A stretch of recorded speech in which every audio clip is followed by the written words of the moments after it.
Wake up. No one's coming to save you. Save yourself. You're waiting for something, someone, a sign, a moment where everything changes, where the pain disappears and life finally makes sense. But that moment isn't coming. No one is coming to save you, because this is your life. And if you don't take control of it, someone else will. Chapter 1. The Harsh Truth. The Stoics knew a truth most people today can't bear to face. That suffering is not an obstacle.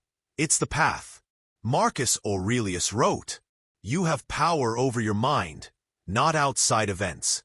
Realize this, and you will find strength." Think about that. Everything you're blaming, your past, your parents, your job, your lack of luck, none of it defines you. Only your response does. Epictetus was born a slave. Seneca was exiled. Marcus Aurelius, one of the most powerful men in history, lost his wife and children. Yet they didn't break. They rose, because they accepted one truth. Life doesn't get easier. You get stronger. Chapter 2. The Victim Mindset. The victim mindset whispers, "It's not my fault. It's too hard. I can't do it." But the Stoic says, "You can. You must." Because self-pity is poison. The longer you drink it, the weaker you become. The Stoic refuses to wait for rescue. He builds himself, brick by brick, discipline by discipline. Every failure becomes a lesson. Every pain, a teacher. So stop asking, "Why me?" Ask instead, "What can I learn from this?" Chapter 3. Control what you can. There are two things in this world: what you can control and what you can't. Everything outside that first circle, opinions, outcomes, the past, is a distraction. When you waste energy trying to change what you can't, you suffer twice. Once from reality, and once from resistance. The Stoics practiced a more fatty love of fate. Not just accepting what happens, but embracing it. Because what happens is the way. When you stop fighting the storm, you learn how to steer through it. Chapter 4. Discipline. The greatest freedom.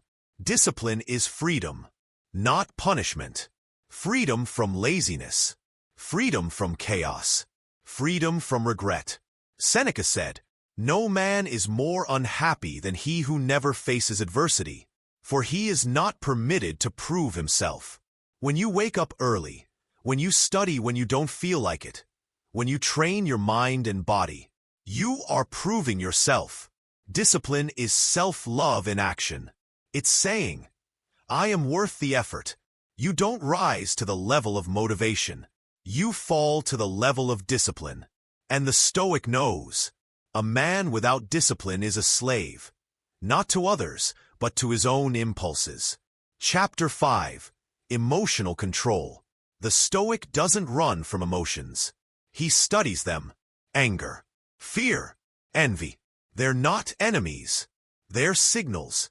Marcus Aurelius wrote, "When you are offended at any man's fault, turn to yourself and study your own failings. Then you will forget your anger." Don't react, respond. Don't lash out, reflect. Control doesn't mean coldness. It means clarity. When you master your emotions, you stop being a slave to every passing feeling. You become calm, centered, unshakable.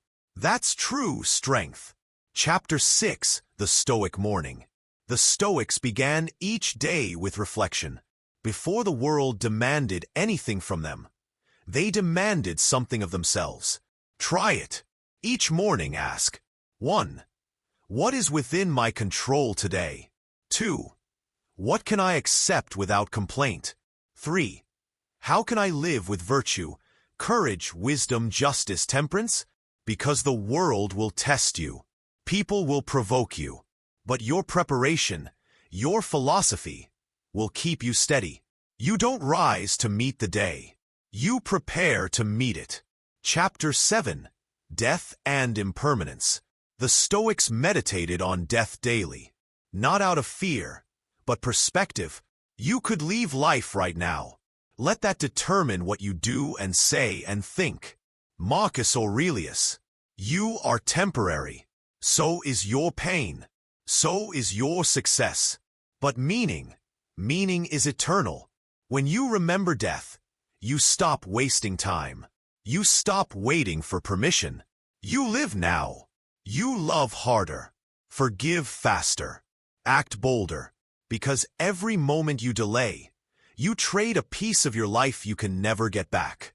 Chapter 8. Saving yourself. No one is coming to save you. Not your parents. Not your partner. Not your government. Not your God. This is your responsibility. You are both the problem and the solution. The wound and the healer. The fire and the fuel. So wake up. Stop waiting. Stop wishing. Stand up. Take control. Face your fears. Build your discipline. And become the kind of person you can depend on. Because when you save yourself, you become unstoppable. The Stoic way is not easy. It's not warm or comforting, but it's real, and it leads to peace. Not the kind found in escape, but the kind earned through endurance. So remember, you are not broken. You are becoming. Now go, and live as if today was the last day you'll ever have.